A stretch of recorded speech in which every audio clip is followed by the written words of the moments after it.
Bonjour à toutes et à tous sur Au Large Biblique, le podcast qui explore la Bible et le livre de Tobie pour ce 7e épisode. Pour mémoire, Tobias a laissé son père aveugle et dépressif, sa mère lucide et larmoyante pour entreprendre ce long voyage vers la Médie. Afin d'accompagner le jeune garçon, un guide a été recruté, celui-ci n'est autre que l'espiègle ange Raphaël qui s'est fait passer pour un certain Azarias. Et nous voilà partis, le garçon, l'ange et le chien, pour un périple qui va connaître son premier incident.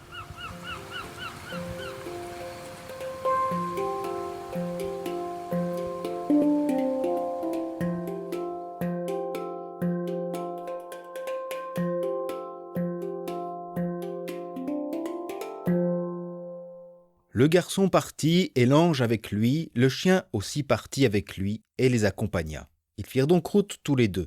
Quand arriva la première nuit, ils campèrent au bord du Tigre. Nous sommes donc avec le Tigre, qui est voisin de l'Euphrate, en pleine Mésopotamie. Un garçon en quête d'un trésor, un ange incognito et un chien. Les chiens sont rares dans la Bible et généralement plutôt considérés comme des charognards, mangeant la nourriture délaissée par les hommes, lapant le sang des victimes ou jappant, hurlant et grondant contre l'ennemi. Il n'est pas vu ou décrit comme une mauvaise bête. Bibliquement, on le trouve aussi, mais rarement parmi les troupeaux. L'image du chien sert d'image, d'allégorie pour parler de la bassesse, du mépris. C'est ainsi que Goliath déclare au petit David « Suis-je un chien pour que tu viennes à moi armé de bâtons ?» Vous pouvez lire cela au chapitre 17, verset 43 du premier livre de Samuel. Le chien, c'est l'animal des rues et des pauvres, mais dans le livre de Tobie, il sert de compagnon de voyage que nous retrouverons au retour. Il encadre ainsi tout le récit de voyage dont il est le témoin muet. Peut-être même joue-t-il un autre rôle dans cette histoire. La fin nous le dira. En attendant, suivons nos voyageurs en ce début du chapitre 6.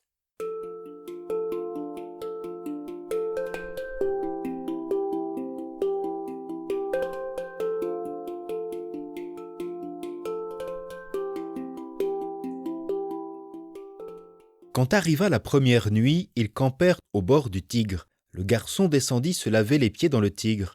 Alors un gros poisson sauta hors de l'eau et voulut lui avaler le pied. Le garçon cria. L'ange lui dit « Attrape-le et maîtrise-le ».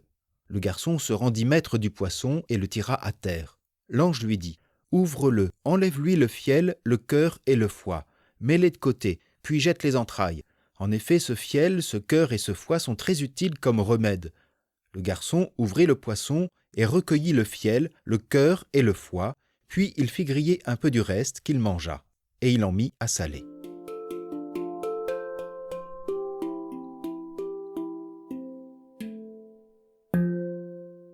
Il faut en convenir, c'est une histoire très étrange que ce gros poisson qui s'attaque au pied du garçon. Et cela dès la première nuit. Ça commence bien pour une route que l'ange déclarait sûre. On devine que ce premier incident doit servir l'intrigue de ce petit roman. Mais quel rôle joue-t-il ? À quoi sert cet incident du poisson ?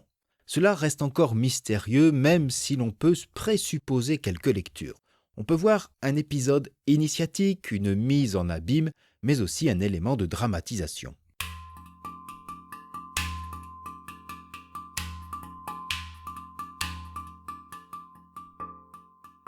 Durant ce voyage, notre guide compétent doit conduire Tobias à Raguès, mais aussi assurer la sécurité du voyage. C'est le contrat passé. Mais avec ce poisson, il n'intervient nullement, sinon par la parole. L'incident peut jouer le rôle d'un élément initiatique. L'enfant doit faire ses preuves, prendre en main son avenir seul. Il doit grandir en suivant les conseils de son guide. Certes, cela est vrai, mais n'y a-t-il que cela ? Ainsi, si Azarias intervient, ce n'est pas pour agir lui-même. Il ordonne à l'enfant de capturer ce poisson. Tobias ne doit pas fuir, mais écouter son guide qui souhaite le voir affronter et vaincre le danger. Ce danger sort de l'eau, un élément biblique souvent associé au monde de la mort. Ce danger, c'est aussi un élément naturel, comme les oiseaux pour son père. La nuit, le poisson mordant aurait pu mettre fin à ce voyage. Bref, le poisson n'est pas sans rappeler les drames de la vie, les incidents qui ont brisé le bonheur de Tobie et de Sarah. Ces deux personnages qui se demandaient comment Dieu avait-il pu permettre cela. Ici, Tobias doit affronter le problème de ses mains grâce à la parole d'Azarias. Il ne s'agit pas d'une épreuve divine voulue par Dieu, mais d'un risque inhérent au voyage qui est évité grâce à Azarias et aux mains de l'enfant, et bien mieux.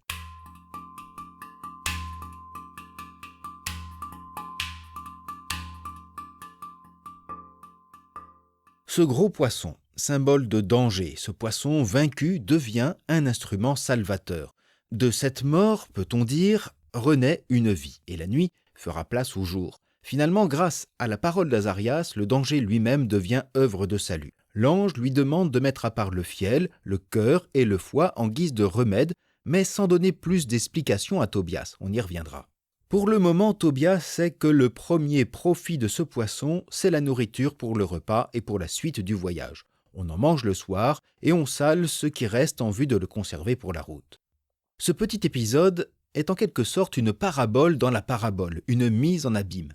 Le poisson représente tout ce qui entrave l'espérance des personnages. L'aveuglement de Tobie, la solitude de Sarah, l'égoïsme, disons-le ainsi, de Tobias. Marcher aux côtés de Dieu, représenté par l'ange, n'écarte aucun danger, aucune difficulté. Mais la fidélité à la parole, Tobias fait tout ce qu'Azarias lui demande, permet de dépasser les épreuves, de faire d'une épreuve l'occasion d'un nouveau départ. Beaucoup ont vu, par ailleurs, dans ce poisson le symbole chrétien et l'image du Christ. Un poisson en grec, c'est ictus, dont les initiales signifient Jésus-Christ, Fils de Dieu Sauveur.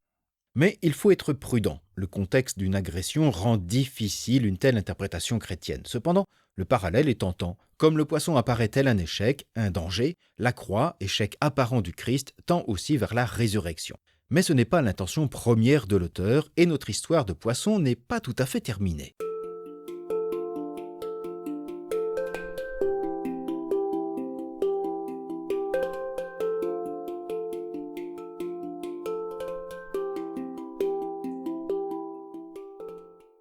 Ils poursuivent tous les deux leur route ensemble jusqu'aux approches de la Médie. Alors le garçon posa à l'ange cette question. « Azarias, mon frère, quel remède y a-t-il donc dans le cœur et le foie du poisson et dans son fiel ?»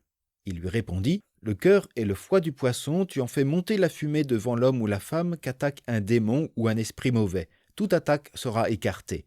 On sera débarrassé pour toujours. Quant au fiel, tu en enduis les yeux de celui qui a des leucomes, tu souffles sur les leucomes et ils guérissent. »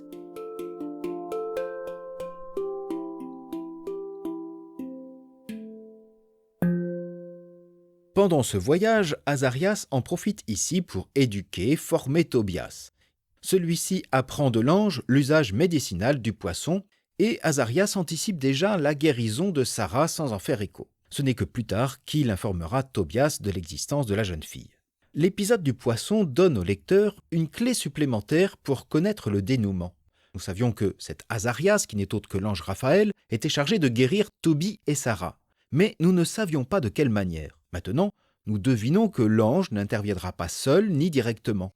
Le poisson, son fiel, son cœur, son foie serviront de pharmacopée, d'offrande entre les mains de Tobias. Dieu n'interviendra pas directement, sauf contre le démon Asmodée. Tobias devient l'instrument de Dieu à son tour sans le savoir, et un instrument peu instrumentalisé. Un peu retors quand même, le jeune Tobias. Car plusieurs choses peuvent nous étonner. D'une part, il faut attendre d'arriver à l'approche de la Médie, 500 km plus loin, pour que notre jeune homme pose la question de l'usage du cœur, du fiel et du foie. « Azarias, mon frère, dit-il, quel remède y a-t-il donc dans le cœur, le foie du poisson et dans son fiel ?» Jusque-là, il n'a donc rien demandé, et Azarias n'en a rien dit.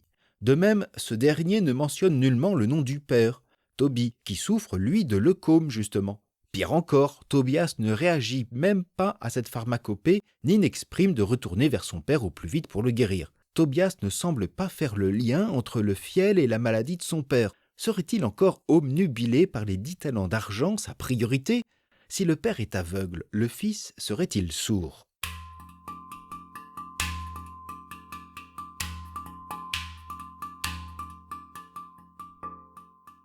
En ce qui concerne l'usage des viscères du poisson, la réponse d'Azarias n'a rien d'étonnant.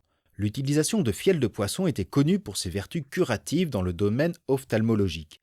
Il ne s'agira donc pas de magie ni de miracle. Azarias indique à Tobias une médecine connue dans le monde antique, rien de plus, rien de nouveau. Quant au foie et au cœur, c'est avec un langage cultuel que l'ange en parle. Tu en fais monter la fumée. Il s'agit donc d'en user lors d'un acte de dévotion et de prière, et non d'un rite magique. Nous aurons l'occasion de préciser tout cela. Cependant, si vous vous posiez la question de l'usage, si vous vouliez en apprendre plus et surtout savoir pourquoi avoir apporté en plus du fiel le cœur et le foie, eh bien il n'en est pas de même pour Tobias. il a fait ce que son guide lui a demandé. Il pose après un long moment la question de l'usage de ce fiel, de ce foie, de ce cœur qu'il transporte, mais il ne fait aucun lien entre le fiel et son père, et il ne demande pas à qui pourra servir les autres organes. Il poursuit son chemin, marchant vers sa destination, Rhagès et les 10 talents d'argent. Son silence en dit long. Alors, certes, il demande à quoi cela va servir, mais non pas à qui. Pour le moment, ces remèdes ne servent pas son voyage, du moins le pense-t-il.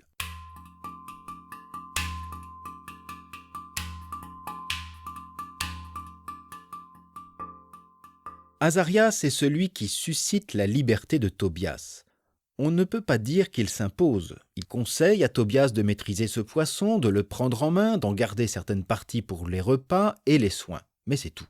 Il attend que Tobias lui pose la question pour qu'il détaille les ordonnances médicinales, et lorsqu'il a donné le mode d'emploi, il ne suggère pas le nom du père, il laisse Tobias dans son monde tracer sa route initiale. Il ne l'oblige pas à retourner en arrière pour guérir son père, il ne l'évoque même pas. Quant à Tobias, aurait-il à ce point oublié son père malade ? Avec cette histoire de poisson, il y a de quoi être amer quant à l'attitude du garçon. Alors pour réveiller un peu ce jeune Tobias, il va falloir encore ruser et le pousser dans ses retranchements. Tobias veut les 10 talents d'argent, et si on lui en donnait l'occasion d'en avoir encore plus ? Pourra-t-il dévier de sa route et voire de son obsession ? Ce sera l'occasion d'une autre péripétie que nous écouterons au prochain épisode. Mais avant de nous quitter, j'aimerais remercier celles et ceux qui ont déjà prêté leur voix pour les futures intros de ce podcast. Vous pouvez encore y participer jusqu'à fin juin et notamment pour des voix masculines, mais toutes sont bienvenues. Il suffit de se rendre sur le blog aularge.eu à l'onglet Voix, VOIX. Vous avez un lien dans la description de cet épisode. Par avance, merci et merci aussi de continuer à aimer, partager et promouvoir ce podcast sur vos lecteurs, notamment Apple Podcast, Podcast Addict. En vous souhaitant une agréable journée et une bonne soirée, je vous dis à bientôt pour notre prochain épisode.